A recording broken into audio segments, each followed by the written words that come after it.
رامو اور رام دلاری اسٹیشن سے نکل کر ٹیکسی سٹینڈ پر آ گئے۔ وہاں کئی ٹیکسیاں خالی کھڑی تھیں۔ انہیں کوئی خاصی پریشانی نہیں تھی۔ اسٹیشن سے انہیں سیدھا بھارتی سفارت خانے ہی جانا تھا، جہاں وہ آدھی رات کو بھی چاہیں تو جا سکتے تھے۔ وہ ایک خالی ٹیکسی میں بیٹھ گئے۔ ڈرائیور کو اسلام آباد اس سیکٹر میں چلنے کو کہا جہاں بھارت کا سفارت خانہ تھا۔ دونوں نے سفارت خانے کا نام بھی نہ لیا۔ ٹیکسی اسلام آباد کی طرف چل پڑی۔ رامو نے ٹیکسی ڈرائیور کو مطمئن کرنے کے لیے یہی بتایا کہ اس سیکٹر میں اس کا رشتہ دار عبد الرحمان اپنے صاحب کی کوٹھی میں خانسامہ ہے، وہ اس کے پاس جا رہے ہیں۔ اسلام آباد کی مختلف سڑکوں پر سے گزرنے کے بعد جب بھارتی سفارت خانے والا سیکٹر آیا تو رامو نے ایک خاص کوٹھی کے باہر ٹیکسی رکوا لی، اسے کرایہ دے کر رخصت کیا اور رام دلاری کو لے کر آگے چلنے لگا۔ اسے اور رام دلاری دونوں کو معلوم تھا کہ بھارت کا سفارت خانہ وہاں سے 4-5 کوٹھیاں چھوڑ کر ہیں۔ بھارت کے سفارت خانے کے باہر آ کر رک گئے۔ باہر گارڈ پہرے پر کھڑا تھا۔ رامو نے کاغذ کی چٹ پر ایک خاص نمبر لکھ کر گارڈ کو دیا اور کہا یہ اندر ڈیوٹی آفیسر کو دے دے۔ گارڈ نے چٹ سفارت خانے کے بند آہنی دروازے کے اندر ایک اور گارڈ کو دے دی۔ وہ اسے لے کر ڈیوٹی آفیسر کے کمرے میں چلا گیا جو وہاں سے قریب ہی تھا۔ دوسرے ہی لمحے ڈیوٹی روم سے گیٹ پر فون آیا کہ جو آدمی آیا ہے اسے بھیج دیا جائے۔ گیٹ کا چھوٹا دروازہ کھول دیا گیا۔ رامو اور رام دلاری گیٹ میں سے سفارت خانے میں داخل ہو گئے۔ اندر داخل ہوتے ہی رام دلاری نے چہرے پر سے نقاب الٹ دیا۔ ڈیوٹی آفیسر اس دوران اندر پریس اٹیچی کو فون کر کے رامو اور رام دلاری کا نمبر بتا چکا تھا۔ پریس اٹیچی نے ہدایت کی تھی کہ ان دونوں کو اگر کوئی ایمرجنسی نہ ہو تو گیسٹ ہاؤس میں ٹھہرا دیا جائے۔ ڈیوٹی آفیسر نے رامو سے پوچھا کوئی خاص ایمرجنسی تو نہیں ہے؟ میرا مطلب ہے کہ آپ پریس اٹیچی صاحب سے اس وقت ملنا ضروری ہے۔ رامو نے کہا اتنا ضروری بھی نہیں ہے، صبح مل لیں گے۔ بھارتی سفارت خانے پہنچنے کے بعد رامو اور دلاری بے فکر ہو گئے تھے۔ ڈیوٹی آفیسر نے کہا پھر آپ گیسٹ ہاؤس میں آرام کریں، اٹیچی صاحب صبح آپ سے ملاقات کریں گے۔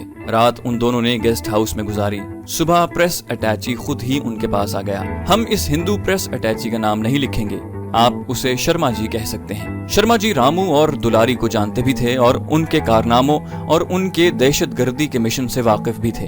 رامو نے شرما کو بتایا کہ ان کے لاہور والے دونوں خفیہ ٹھکانوں پر پولیس کمانڈوز نے چھاپا مار کر ان کے باقی سارے آدمیوں کو مکند لال سمیت ہلاک کر ڈالا ہے۔ پریس اٹیچی نے کہا ہمیں اس واقعے کی ساری اطلاع مل چکی ہے اور ہم نے اخباروں میں چھپی ہوئی رام دلاری کی فوٹو بھی دیکھ لی ہے۔ اب آپ لوگ کیا چاہتے ہیں؟ رامو نے کہا ہم پنڈی اس لیے آئے ہیں کہ اپنے یہاں کے باس کو رپورٹ کریں اور آگے کے پروگرام کے بارے میں ہدایت لیں۔ پریس اٹیچی شرما نے کہا رام دلاری کی فوٹو ملک کے تمام اخباروں میں چھپ گئی ہے، اسے سفارت خانے سے باہر نہیں جانا چاہیے۔ بہتر ہے کہ تم دونوں پورا دن اسی کمرے میں گزارو۔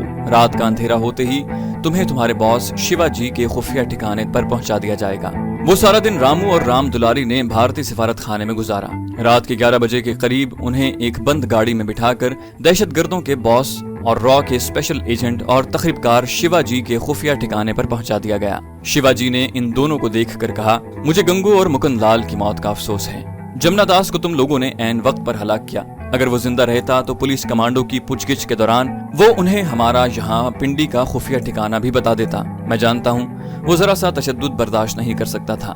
رامو نے شیوا جی سے پوچھا اب ہمارے بارے میں کیا حکم ہے؟ شیوا جی کہنے لگے تم لوگوں کی ساری رپورٹ مجھے مل گئی تھی، میں نے اسے نئی دلی بھیجا ہے، ان کے جواب کا انتظار ہے۔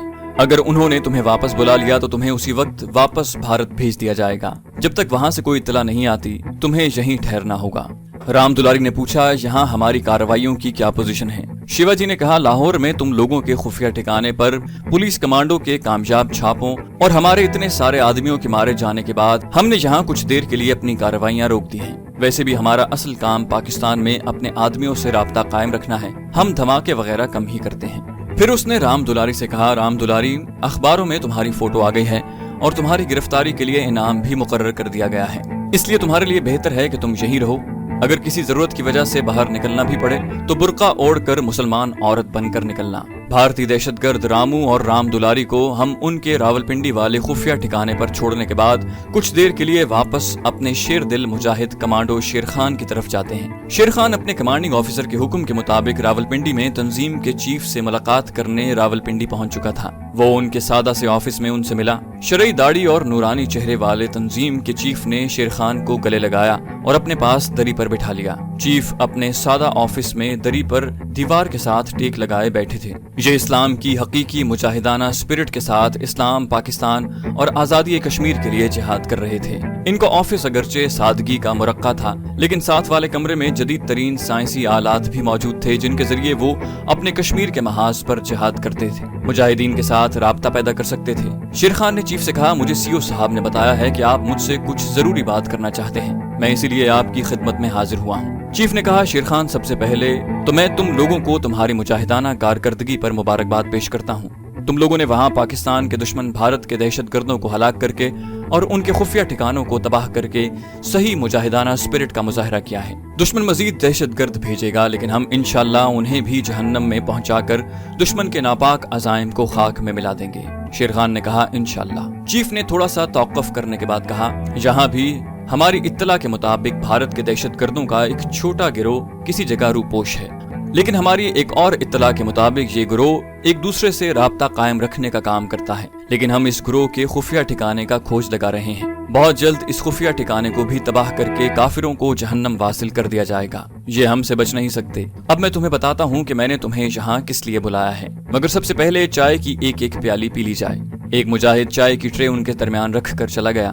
چائے کے ساتھ ایک پلیٹ میں سادہ سے رس تھے۔ چیف نے خود چینک میں سے چائے پیالی میں ڈال کر شیر خان کو دی، پھر اپنی پیالی میں چائے ڈالی اور ایک دو گھونٹ لینے کے بعد پیالی رکھ دی اور شیر خان سے کہا، شیر خان، یہ ایک حقیقت ہے کہ بھارت ہمارا دشمن نمبر 1 ہے۔ وہاں کی عوام سے ہمیں کوئی سروکار نہیں۔ ہم بھارت کی حکومت کا ذکر کر رہے ہیں اور ان کی پاکستان دشمن پالیسیوں کی بات کرتے ہیں۔ قیام پاکستان کے ساتھ ہی بھارتی حکومت نے باہر کے ملکوں سے دھڑا دھڑ اسلحہ خریدنا شروع کر دیا تھا۔ جب سے پاکستان ایٹمی طاقت بن کر سامنے آیا ہے، بھارت نے بھی اپنی ایٹمی طاقت بڑھانے کی رفتار تیز کر دی ہے۔ چیف ایک لمحے کے لیے خاموش ہو گیا۔ شیر خان پوری توجہ سے اس کی باتیں سن رہا تھا۔ چیف نے کہا، ہمیں اپنے خفیہ ذرائع سے معلوم ہوا ہے کہ بھارت کا دفاعی اور ایٹمی تحقیقاتی ادارہ فضائی حملوں کے سلسلے میں فوری جوابی کارروائی کے حامل، دور تک مار کرنے والے اور زمین سے فضا اور فضا سے زمین تک مار کرنے والے ترشول میزائل کے نئے ماڈل پر کام شروع کر چکا ہے اور یہ تجربات اپنے آخری مراحل میں ہیں۔